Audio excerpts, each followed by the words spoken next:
এখনো পর্যন্ত রাষ্ট্র ক্ষমতা ডক্টর মোহাম্মদ ইউনূসের হাতে। এখনো অবধি যারা নির্বাচিত সংসদ সদস্য তারা শপথ গ্রহণ করেননি এবং সম্ভাব্য বা অবশ্যম্ভাবী প্রধানমন্ত্রী হিসেবে তারেক রহমান সাহেব দায়িত্ব গ্রহণ করেননি।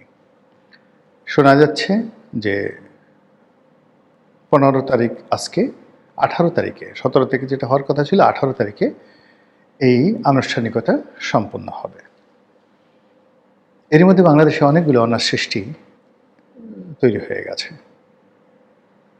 হঠাৎ করে এই নির্বাচনের আগের দিন বা পরের দিন এরকমই একটা অবস্থা।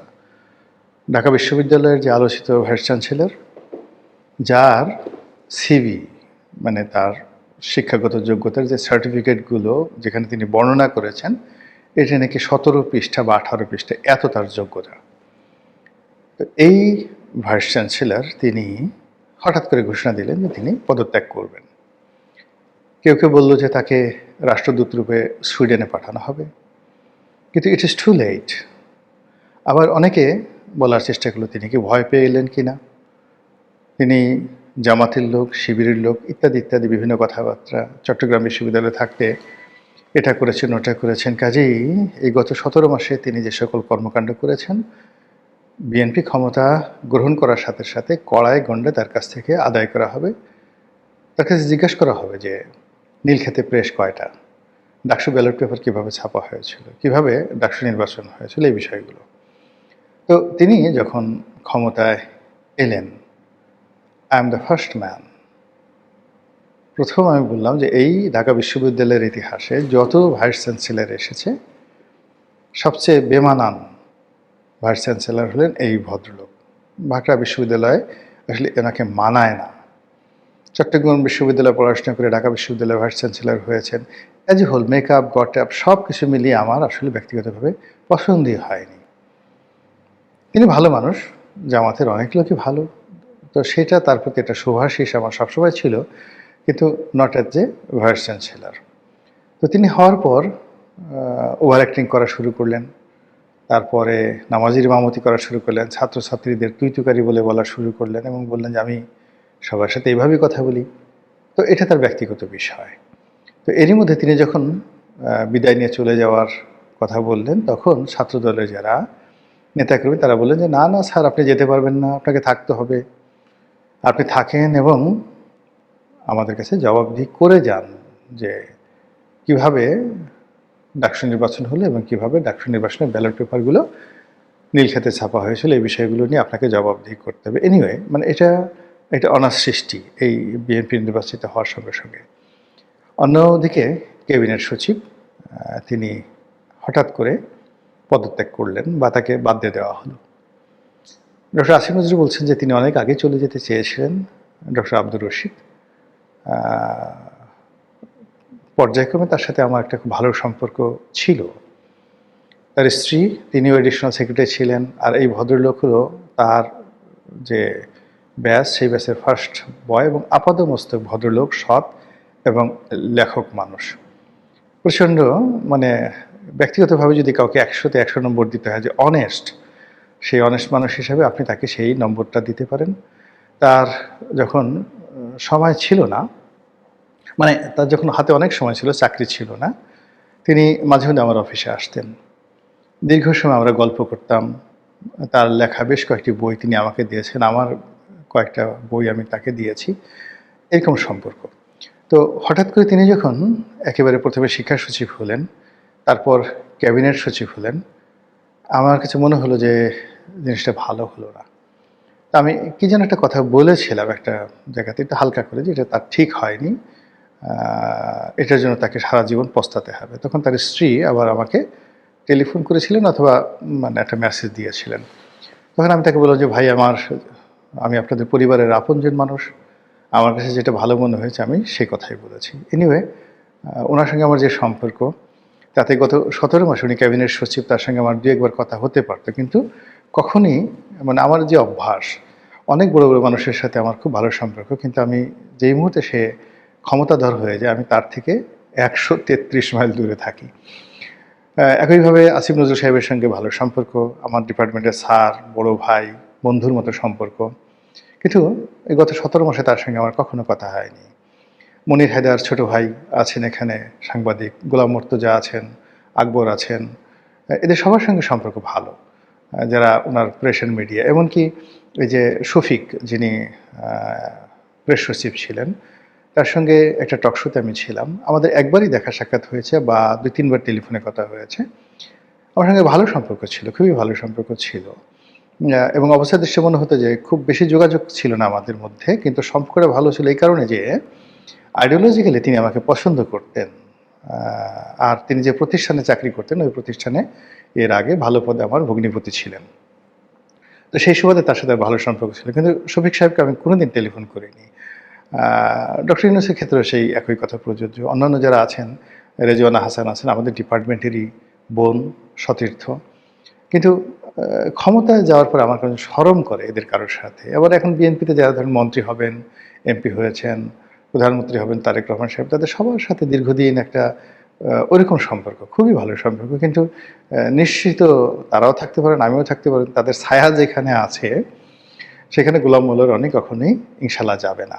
তো এরকম একটা অবস্থা। তো রশিদ ভাই, আব্দুর রশিদ ভাই, তিনি এই সরকার ক্ষমতা গ্রহণের আগে অলনে ছাড়েন, তাকে বাদ দিয়ে দেওয়া হয়েছে বা তিনি চলে গেছেন। কিন্তু এই জিনিসটা নিয়ে নানা রকম কথাবার্তা ছড়িয়ে পড়েছে। এমনি আমাদের যে civil service, military service, police service গত ১৭ বর্ষে তাদের উপর অনেক ট্রমা গেছে।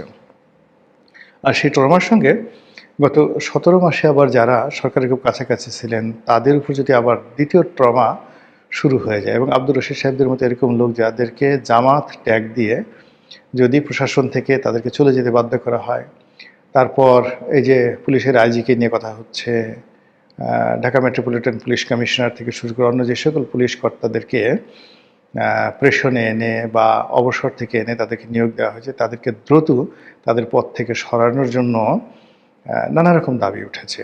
ইতিমধ্যে আমি নিজে একটা স্ট্যাটাস দিয়েছিলাম কয়েকদিন আগে। সেটেল মিস্টার সাজ্জাদ, যিনি এখন ঢাকা মেট্রোপলিটন কমিশনার আছেন। তো এই ভদ্রলোক বয়স্ক মানুষ, অবসরে ছিলেন, সেখান থেকে তাকে আনা হয়েছে। তো যমুনার সামনে যখন নির্বাচনের আগে আগে সেই এনসিপির না ইনকলাব মঞ্চের, হাদিদের ইনকলাব মঞ্চের একটা অনুষ্ঠান চলছিল বা অবরোধ চলছিল, সেটা তিনি যেভাবে শক্ত হাতে দমন করেছিলেন, সেটা যদি তিনি সেদিন না করতেন তাহলে নির্বাচনের মাঠে আমরা যে শান্তিপূর্ণ পরিবেশ দেখেছি সেটা নাও ঘটতে পারত। এখন বিএনপি ক্ষমতা এসে যদি সাজ্জাদ সাহেবকে মনে করেন যে না তিনি জামাতের লোক, তাকেও বাদ দিতে হবে বা ইত্যাদি ইত্যাদি ঘটনা, এটা খুবই একটা দুঃখজনক ঘটনা ঘটবে আমাদের সার্ভিসে। এনিওয়ে, এরকম নানা রকম কথাবার্তা হচ্ছে। কেউ রাষ্ট্রপতিকে নিয়ে কথাবার্তা বলার চেষ্টা করছেন যে শাহাবুদ্দিন চুপ্পু কী করবেন, তিনি কি পদত্যাগ করবেন নাকি সরকার থেকে রেখে দিবে, বা সরকার যদি তাকে রেখে দিতে চায় তিনি কি থাকবেন, ইত্যাদি নানা রকম প্রশ্ন। আর সবচেয়ে বেশি প্রশ্ন হচ্ছে ডক্টর মোহাম্মদ ইউনূসকে নিয়ে। এই কয়েক মাসে যারা ইউনূস সাহেবের একান্ত ঘনিষ্ঠজন ছিলেন তারাও অলনে ছাড়েন, চোখ উঠে ফেলছে। ইউনূস সাহেবকে তারা যে চিনেন, কথাবার্তা ভাবসাব দেখলে মনে হচ্ছে না। আবার সেই ইউনূস সাহেব যদি ২ দিন পর রাষ্ট্রপতি হন, এখন যেভাবে সংস্কার কমিশন হয়েছে সেই সংস্কার কমিশনে রাষ্ট্রপতি এবং যাকে বলা হয় প্রধানমন্ত্রী, এই দুজনের ক্ষমতার যে ভারসাম্য তৈরি করা হয়েছে, এটা যদি বাস্তবায়িত হয় তাহলে পাকিস্তানের প্রধানমন্ত্রীর যে এক্সিকিউটিভ পাওয়ার সিন্স 1950, অর্থাৎ পাকিস্তান শুরু হওয়ার পরে মোহাম্মদ আলী জিন্নার যে গভর্নর হিসেবে তার যে পাওয়ার ছিল, এই পাওয়ারটাই মোটামুটি পাকিস্তানের রাষ্ট্রপতির রয়ে গেছে আংশিকভাবে। এবং প্রেসিডেন্ট ইয়াহিয়া খান, প্রেসিডেন্ট আইয়ুব খান, তাদের যে ক্ষমতা ছিল প্রেসিডেন্সিয়াল ফর্ম অফ গভর্নমেন্টের দিক থেকে, যেমন জেনারেল পারভেজ মোশাররফ, জেনারেল জিয়াউল হক, ঠিক সেই ক্ষমতার একটা বিরাট অংশ এখনও পাকিস্তানের রাষ্ট্রপতির রয়েছে। তো ওইরকম একটা আদল দিয়ে বা ওর সাথে আরও মডারেট করে আমাদের সংবিধান সংশোধন করে রাষ্ট্রপতিকে বিশেষ ক্ষমতা দেওয়া হবে। এখন সেই রাষ্ট্রপতি ক্ষমতা নিয়ে যদি প্রধানমন্ত্রীকে বিপদে ফেলতে চান তাহলে তিনি সেটা পারবেন। তো এক্ষেত্রে আসলে প্রধানমন্ত্রী তারেক রহমান সাহেবের একান্ত ঘনিষ্ঠজন যদি রাষ্ট্রপতি না হন, এটা তার জন্য একটা থ্রেট হিসেবে কাজ করবে। এক্ষেত্রে তার জন্য সবচেয়ে নিরাপদ তার স্ত্রী, তার স্ত্রীকে যদি রাষ্ট্রপতি হিসেবে মনোনয়ন দেওয়া হয় তাহলে তিনি নিরাপদ। এমনকি তার দলের যারা লোকজন আছেন একান্ত ঘনিষ্ঠ জনকেও রাষ্ট্রপতি বানিয়ে তিনি যাকে বলা হয় নিশ্চিন্তে থাকতে পারবেন না। সাবেক প্রধানমন্ত্রী শেখ হাসিনা তিনি খুব আদর করে যত্ন করে ভালোবেসে জাস্টিস শাহাবুদ্দিন আহমেদ সাহেবকে রাষ্ট্রপতি বানিয়েছিলেন যাতে করে লোকজন তাকে উদার বলে, ভালো বলে। তো তিনি ৯৬ সনে ক্ষমতা আসার পরে এই কাজটি করেছিলেন অমরত্ব পাওয়ার জন্য, কিন্তু এর জন্য তাকে অনেক দায় পরিশোধ করতে হয়েছে। এবং রাষ্ট্রপতি শাহাবুদ্দিন সাহেব আমাদের কাছে খুব জনপ্রিয় ছিলেন, কিন্তু তিনি ক্ষমতায় বসে শেখ হাসিনাকে এমন জ্বালান জ্বালিয়েছেন তার জিনা হারাম করে দিয়েছিল। তো এরপর থেকে তিনি আর সে ঝুঁকি নেন এবং সর্বশেষ ধরেন যে শাহাবুদ্দিন চুপ্পু সাহেবকে তিনি অতিশয় স্নেহ করতেন, কিংবা জেনারেল ওয়াকারুজ্জামানকেও তিনি অতিশয় স্নেহ করতেন এবং খুব ঘনিষ্ঠ জনকে তিনি এই পদে বসিয়েছিলেন। এবং এই দুটো পদ নিয়ে যদি এখন শেখ হাসিনাকে তার সামনে গিয়ে বলা হয় শাহাবুদ্দিন চুপ্পু কিংবা জেনারেল ওয়াকার, বিশ্বাস করেন মুহূর্তের মধ্যে তার ঘুম হারাম হয়ে যাবে, তার মেজাজ গরম হয়ে যাবে, তিনি আউট অফ কন্ট্রোল হয়ে পড়বেন। তো এক্ষেত্রে যদি তিনি সজীব ওয়াজেদ জয়কে রাষ্ট্রপতি বানাতেন কি ক্ষতি হতো? কোনোই ক্ষতি হতো না। তিনি যদি শেখ রেহানাকে রাষ্ট্রপতি বানাতেন কোনো সমস্যা ছিল না। তো এখন এই যে বাংলাদেশে যে পর্যায়ে সংস্কার হতে যাচ্ছে, যে পর্যায়ে সব কিছু উচ্চকক্ষ হতে যাচ্ছে, নিম্নকক্ষ হতে যাচ্ছে, তো এই ব্যাপক সংস্কারের মধ্যে যদি তারেক রহমান সাহেবের হাত পা বাঁধা থাকে, উচ্চকক্ষের সঙ্গে হাত পা বাঁধা থাকে, পার্লামেন্টে হাত পা বাঁধা থাকে, সংবিধানে হাত পা বাঁধা থাকে, বঙ্গভবনের সঙ্গে, তিনি আসলে কিছুই করতে পারবেন না। আনাকুম জানাকুম এইভাবে করে নিধিরাম সর্দার হয়ে দেশটাকে আরও খারাপ অবস্থার দিকে ঠেলে দিয়ে তাকে পত্রপাঠ জেলে যেতে হবে, পত্রপাঠ ক্ষমতা হারাতে হবে। তো এই জায়গাটাতে তিনি কতটা স্যাক্রিফাইস করবেন, কতটা উদারতা দেখাবেন বা কতটা কমিটমেন্ট তিনি রক্ষা করবেন সেটা তার ব্যক্তিগত বিষয়। কিন্তু তার সঙ্গে যখন ডক্টর মোহাম্মদ ইউনূসের লন্ডনে বৈঠক হয়েছিল তখন এই কথা সর্বমহলে ছড়িয়ে পড়েছিল যে সম্ভবত ডক্টর মোহাম্মদ ইউনূসের সঙ্গে তার একটা চুক্তি হয়েছে, তিনি তাকে রাষ্ট্রপতি হিসেবে বসাবেন। এবং বিএনপির অনেক লোক বিগত দিনে বলেছে যে না ঠিক আছে, আমরা তাকে রেখে দেবো, তার ইন্টারন্যাশনাল যে পরিচিতি রয়েছে সেটাকে আমরা কাজে লাগাবো, মুরব্বী মানুষ সাথে থাকবেন, ইত্যাদি ইত্যাদি অনেক বিষয়। কিন্তু এখন এই সময়টিতে যখন বিএনপি জিতে গেছে, এখন তারা কি করবে? ডক্টর মোহাম্মদ ইউনূসকে রাষ্ট্রপতি বানাবে? কিন্তু ইতিমধ্যে ইউনূস বিরোধী যারা লোকজন রয়েছেন তারা বলার চেষ্টা করছেন যে এই ব্যাটাকে ছাড়া যাবে না, এই কাজ করেছে, ওই কাজ করেছে, তাকে আবার জেলে নিতে হবে, তার বিরুদ্ধে বিচার করতে হবে। এবং আপনি অচিরেই দেখবেন যে বিরাট বিরাট গ্রুপ তার বিরুদ্ধে রাজপথে নেমে গেছে, মিছিল করছে, মিটিং করছে, শহীদ মিনারে অনশন করছে, মানে ডক্টর মোহাম্মদ ইউনূসের বিদেশে যাওয়া যাবে না। আর অন্যদিকে যেটা হচ্ছে, ডক্টর মোহাম্মদ ইউনূস নিজেও টেনশনে আছেন। এর কারণ হলো তার একজন উপদেষ্টা ইতিমধ্যে তিনি দেশ ছেড়ে পালিয়েছেন। তারপরে আরও বেশ কয়েকজন এই গত ১৭ বছরে যারা খুব বেনিফিশিয়ারি ছিলেন, তার মধ্যে উত্তর সিটি কর্পোরেশনের যিনি মিস্টার রেজাদ ছিলেন, তাকে নিয়ে বহু কথাবার্তা হচ্ছে। তারপরে তার আমাদের বেশ কয়েকজন উপদেষ্টা, বিশেষ সহকারী, তাদের আর্থিক দুর্নীতি এবং তাদের ডুয়েল গেম, তারা সেনাপ্রধানের সাথে যোগাযোগ রেখেছে, তারেক রহমান সাহেবের সাথে যোগাযোগ রেখেছে, ইউনূস সাহেবকে বিভ্রান্ত করেছে, এমনকি শেখ হাসিনার সাথেও যোগাযোগ রেখেছে। এরকম বেশ কয়েকজন উপদেষ্টা সম্পর্কে নানা রকম তথ্য রয়েছে এবং এই উপদেষ্টাগুলো এখন আবার আওয়ামী লীগ বাদ দিয়ে বিএনপির সঙ্গে বা বিএনপি ক্যাবিনেটে ঢোকার জন্য তারা নানা রকম চেষ্টা তদবির করে যাচ্ছে এবং এটা অনেকজনের নাম ডাইরেক্ট চলে আসছে।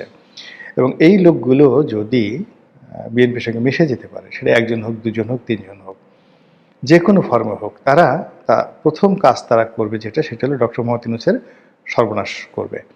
তারা বিএনপিকে খেপিয়ে তুলবে ইউনূস সাহেবের বিরুদ্ধে এবং তাদের যে এক্সিকিউটিভ পাওয়ার থাকবে একটি নির্বাচিত সরকারের ক্যাবিনেট মেম্বার হিসেবে, সেটা দিয়ে ডক্টর মোহাম্মদ ইউনূসের যে ব্যবসা বাণিজ্য, তার গ্রামীণ ব্যাংক থেকে শুরু করে যা কিছু আছে প্রত্যেকটা জিনিসের উপরে তারা যে এমবার্গো তৈরি করবে, এটা এই বৃদ্ধ বয়সে ডক্টর মোহাম্মদ ইউনূস কিংবা তার একমাত্র কন্যা যিনি বাংলাদেশে আছেন, তার আরেকটি কন্যা আছে, তিনি আমেরিকাতে থাকেন, তিনি তো আসলে বাংলাদেশের বিষয় নিয়ে কখনো আগ্রহ দেখাননি। গত ১৭ বছর আসছেন কিনা আমার জানা নেই, কিন্তু তার যে কন্যা আছেন তিনি একেবারে সাধারণ, একেবারে সাধারণ, অর্ডিনারি। এই সমস্ত ব্যাপারে বাবার যে নেম ফেম বা বাবার যে এত টাকা পয়সা, বাবার যে এত কিছু, এগুলো নিয়ে তার কন্যার তো মাথা ব্যথা নেই, সে তার মতো জীবনযাপন করছে। তো যখনই এই যে ইউনূস সাহেবের এই রাজনৈতিক প্রতিপক্ষ এই সময়টিতে তারা যখন ইউনূস সাহেবের বিরুদ্ধে নামবেন, তখন ডক্টর মোহাম্মদ ইউনূস তো বটেই, তার সঙ্গে সঙ্গে তার প্রিয়জন যারা যারা আছেন, যেমন স্বাস্থ্য উপদেষ্টা ছিলেন সেই গ্রামীণ ব্যাংকের যে ভদ্রমহিলা, ডক্টর ইউনূসের সাথে তার দীর্ঘদিনের ভালো সম্পর্ক। তারপরে লামিয়া মোর্শেদ আছেন, তারপরে তার কন্যা আছেন, যারা খুব আপনজন। অন্যদিকে মিডিয়াতে বেশ কিছু লোকজন ডক্টর মোহাম্মদ ইউনূসের আপনজন হিসেবে বিভিন্ন দূতাবাসে প্রেস মিনিস্টার রূপে তারা নিয়োগ লাভ করেছেন। এদের সবার জীবন কিন্তু এই সেই লোকগুলো হারাম করে দেবে যারা এই ডক্টর মোহাম্মদ ইউনূসের এই সময়টাতে মধু মেওয়া লুণ্ঠন করেছে, দুর্নীতির সাথে জড়িত হয়েছে এবং 2 হাতে টাকা কামিয়েছে। এই লোকগুলো এই টাকাগুলো ডক্টর মোহাম্মদ ইউনূসের বিরুদ্ধে ব্যবহার করে নিজেদের পেট বাঁচানোর জন্য। ঠিক সেই একটা সমীকরণে ডক্টর মোহাম্মদ ইউনূস কি দেশে থাকবেন নাকি দেশের বাইরে চলে যাবেন?